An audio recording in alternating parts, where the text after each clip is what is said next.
Got our sword here. Nice prime rib there, beautiful. Rain, sleet, or snow Order of mussels. won't slow down ceviche chef and owner Anthony Lamas on one of his busiest nights of the year. Compared to Derby Week, this is right up there. So, I mean, we start off with 150 reservations, probably do more like 385 with a little bit in the lounge and the bars. He's right. Despite a few weather concerns, his Valentine's diners didn't blow off their special night of food and drink for some blowing snow. At 5:30, the restaurant was already packed. After 24 years and 3 kids together, I love ceviche. It's our favorite restaurant. Lisa and Mark Bright were determined to have their night out. Are we worried about the weather at all for tonight's No. Valentine's Day night? No, what's wrong with the weather? He always does something special. Yep, Mark was feeling pretty good about his romantic self. Yeah, I got her a card and a rose and got my 2 daughters something, so. And I haven't always done that in the past. Customers like the Brights come to taste the Valentine's love Chef Lamas puts into every bite. We're doing a lobster bisque, a little bit of truffle, some crab, a little habanero to spice it up a little bit. Those spices get you going on Valentine's Day. The big annual meal would be had even if big coats were required from Bardstown Road to Frankfurt Avenue and down to Nulu. At Decca, It's a lot of fun. It's a night that we get to showcase the restaurant. a full house of Valentines chose from a sweet menu that, of course, included passion fruit sorbet. Before and after dinner, lovebirds can lounge on some jazz. It's a lot of work for owners like Chad Sheffield, especially because they have Valentines waiting too. She's understanding. She is. She's a partner in this, so she understands pretty well. Connie Leonard, Wave 3 News.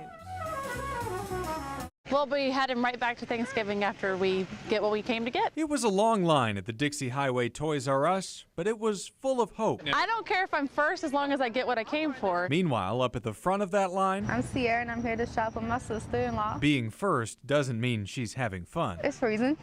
I'm freezing. I'm ready to go home. But not everyone was so cold. I said I'm gonna go in the car first for a little bit. Cindy Washam and her sister-in-law took turns staying warm. How warm is it in there? It is 80 degrees in my car.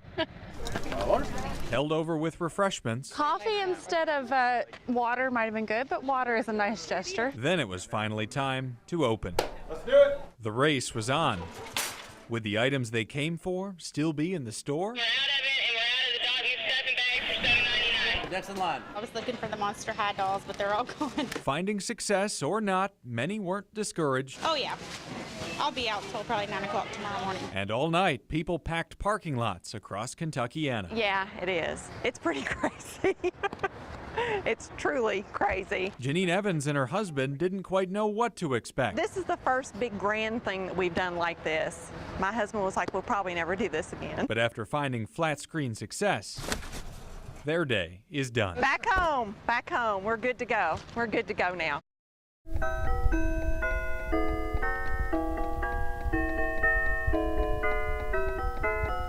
The light, the brightness means happiness and Christmas cheer. Oh, Christmas tree. Oh, Christmas tree. Everywhere you look.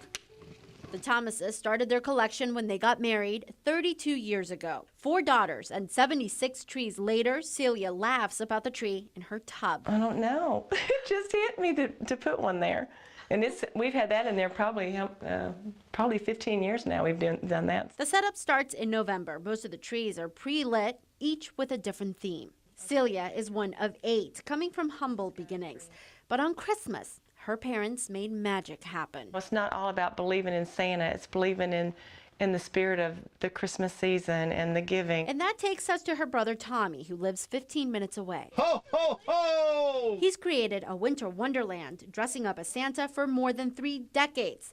Every year, the family visits him in the shed he and his wife built. The wind almost tore all of it up this year, so we almost had to start all over. The extra cash from Christmas gigs goes right back into the Inflatable Decorations Fund. Adults, little kids, everybody gets their picture taken with Santa in that little Santa Claus house. It's been a while since this brother and sister made Christmas wish lists, but it seems that there's a part of them that still believes.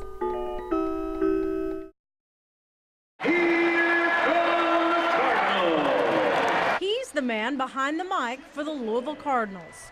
And in the Kentucky Opera's Romeo and Juliet, he is Romeo. So what do these two talented voices have in common? When the sun beats down, burns the tar upon the roof. Well, Sean was a year ahead of me in school. Yep, that's the voice of the Cards, Sean Moth, sporting a bit of a mullet at Rocky Mountain High School in Fort Collins, Colorado. Sean and tenor Vail Rideout, Romeo, started an a cappella quartet 20 years before shows like NBC's The Sing-Off made it popular. Amazing bass voice. Sean was always the anchor to our group. Vail actually came in with this reputation. His older sister, Lena, has been in 3 Tony Award-winning shows. The impressive resume didn't stop Sean from hastily naming the group the Rocky Mountain Oysters. After high school, the Oysters sang for money. Their national anthem rendition was a big hit. By the dawn's early light. From AAA baseball games at the old Mile High Stadium to Frontier Days. I think we opened for Alabama and the Judds. Both are now married and still can't believe that those voices became their livelihood. Sean worked Denver Nuggets and Avalanche games until Tom Jurich brought him to the Ville. Vail moved to New York, worked on Broadway, but decided opera was his calling. I've wanted to perform with Kentucky Opera for quite a few years. Between Romeo rehearsals, the Buds got to watch their Broncos fall in the Super Bowl. So Vail's Valentine's Day was set to be extra special, with wife Nicole flying in for opening night. I feel a little more like Romeo if my wife were able to be here. Snowed in, this is what it looks like at their New York home. So, with the Cards out of town, Sean has the night off. Forget romance, the bromance is back on. Will you bring him roses? I'm gonna leave that to be a surprise. I think that is the tradition. He's more of a daisies guy. Connie Leonard, Wave 3 News. Thank goodness we didn't have back-to-back snows. You take good fortune where you find it when staying ahead of the storm or just keeping up means 12 to 16 hours salting and or scraping. When you have to concentrate for so long, so hard like that, yeah, it fatigues on you. Especially crew foreman Trent Haynes says when the biggest challenge isn't always what's in front, but around or under you. One, you're trying to watch your own vehicle. Secondly, you try not to fall off the road. We got 13 tons on the back of a tandem. We're pushing the plow and a big truck.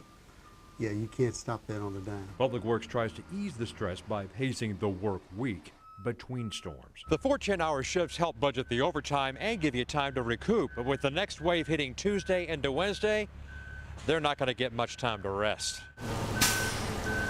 We'll take a break probably every 2 to 3 hours. Haynes is all about eating properly, no caffeine. We always let them get out and stretch, get something to eat when they need to. Western District boss Joe Barnett believes some of the best stress relief is what the rest of us ought to be doing. Don't pull in front of us.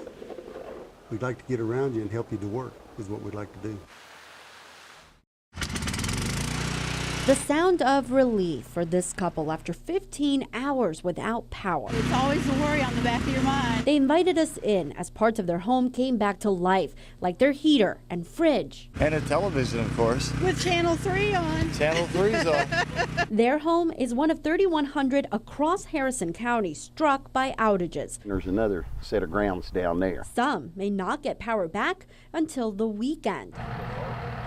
They can blame that on frozen trees. We got to remove the debris, the trees themselves, and get them off the lines. And then at that point, you've got a lot of broken poles that you got to fix. This tree took out the pole and crashed down on this car. This neighbor's power is back on, just in time to cancel a hotel reservation. My wife's pregnant and didn't think we needed to stay in a freezing home all night. Crews from other counties came in to help, but Harrison has seen worse. In comparison to 2008 and 2009, when we had 95% of our members out, it's not near as bad as what it was. And the Creeks agree. If it gets real bad, we'll rough it at a motel or hotel. But tonight, they'll be warm and entertained. Tonight's probably going to be a night for the recliners. We kind of tend to sleep there anyway.